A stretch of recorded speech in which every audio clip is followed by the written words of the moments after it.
Welcome back. You're watching JK Live, and it's now time for us to have a look at some of the questions that are sharing with us at Citizen TV Kenya and also the SMS line 22422. Let's see, the first one is Alan from Utawala. You're asking, ask His Excellency, what are his plans to revive the economy via the 24-hour economy program that was his brainchild?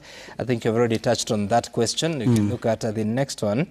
Jack Wambugu, good evening. I clearly don't understand what Honorable Kalonzo Musyoka is saying. First, so what is his advice other than blame and talk? What is his agenda? Is he there to tarnish and blame or help? Let him tell us how it should be done and advise. Otherwise, it's just no difference from noise-making politicians. Number two, is the health issue bill of Shao NHIF. Let him be clear.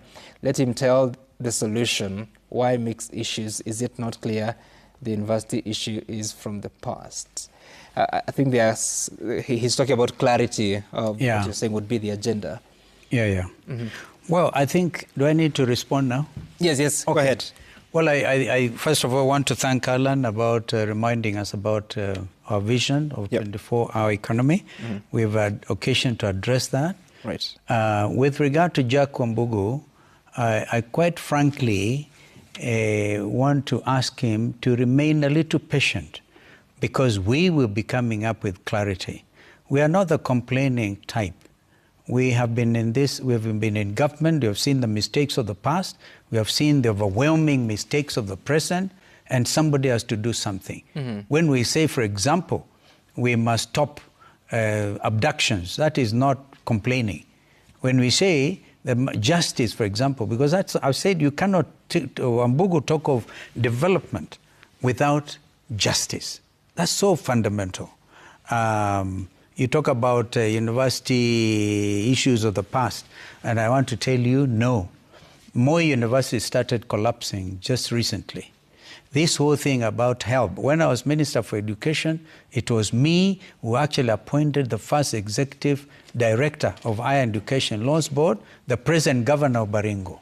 Okay? I appointed him as such. And everybody, including William Ruto, actually is a beneficiary of that funding model. This confusion that brought out should be dealt with. We will. As I said, it did not take very long. Executive Order number 1, do away with overtaxation, do away with housing levy, because all these things are cartels. When we say that, we are not beating about the bush.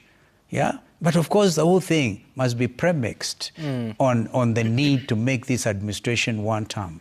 Okay. Oh, so it's possible to suspend an act of parliament through an executive order? I think if you look at what Donald Trump did, and this has taken him quite a bit, including going back to the American Supreme Court, it is very easy when you have the numbers in Parliament, and I believe that the present Parliament, a lot of them, for lack of ability just to represent their people, they didn't have to wait for Gen Zs to exercise their rights under Article 1, I think Article 2 of the Constitution, where the Constitution says Kenyans have a right to exercise sovereignty, and the sovereignty is exercised through the elected representatives or directly. When their representatives failed, of course they took action.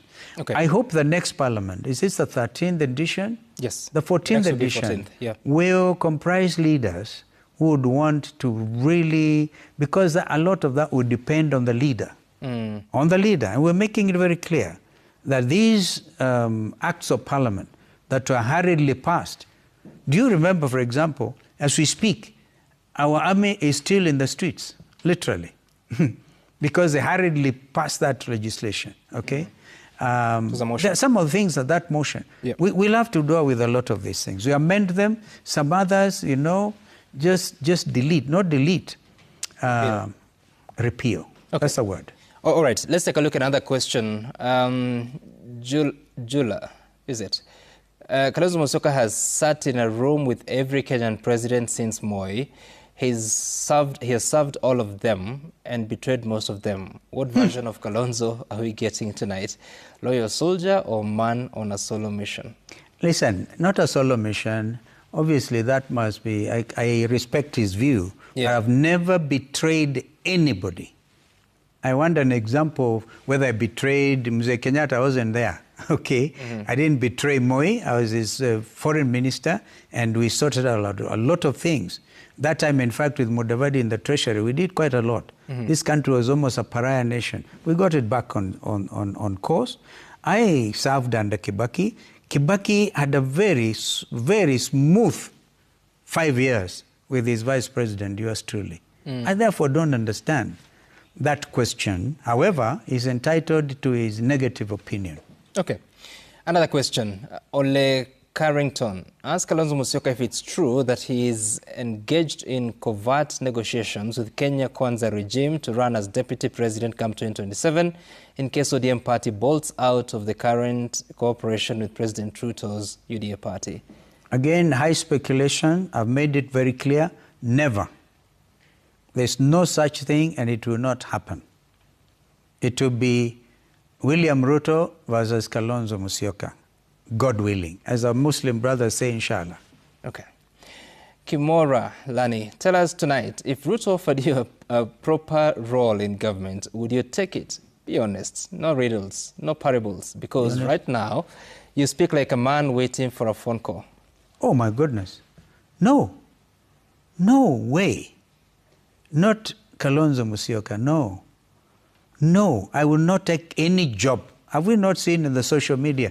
I was supposed to have been an envoy of Ruto and AU to Cote d'Ivoire just because they saw a photo I took with the Kenya Airways crew, and then they walked around that. By the way, even new people in the nation, right? There are people using that wonderful citizen logo, and they put it there, and they say Kalonzo Musyoka is in Unga. I'm here in Nairobi. I'm here in Nairobi with Ruto. So please stop. Don't even be kind to yourself. Of course, that is not from those are people Citizen who yet TV. have to understand who we are. But has there been an offer? No. No, and I hope there will be none. When broad-based government was being formed, yes, what was the request from the government? Broad-based government? Ask Raila Odinga.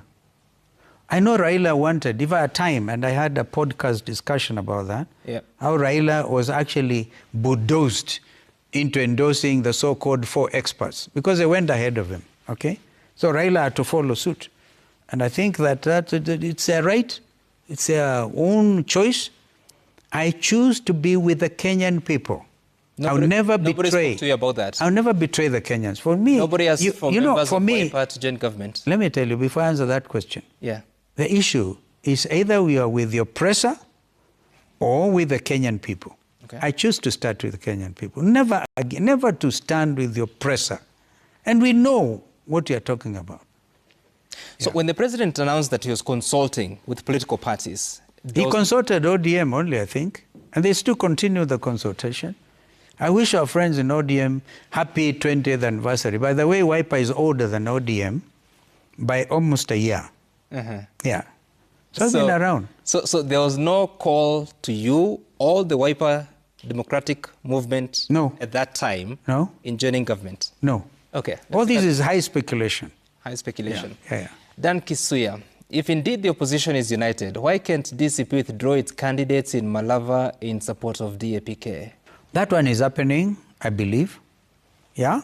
We will have to do that. We will have, like in the case of Mbeere North, we are going to present the DP candidate. Right. Because we have been able to do some scientific polling and we know which candidate is ahead. We will, of course, where we withdraw them, also talk to them so they do not bolt and cause confusion. But for me, Kenyans should keep their eyes focused on the 2027 goal.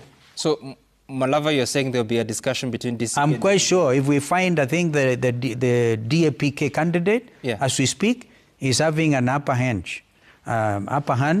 in terms of popularity. Okay. If we find that is so, we'll ask our brother Malala, a deputy leader of DCP, to consider withdrawing his candidate. Is that democracy? And wait for 2027. Is that democracy? Yeah, because our intention is to begin to teach William Ruto a lesson. Okay, fine. It is not personal, okay? But it is because of the state of the nation. This country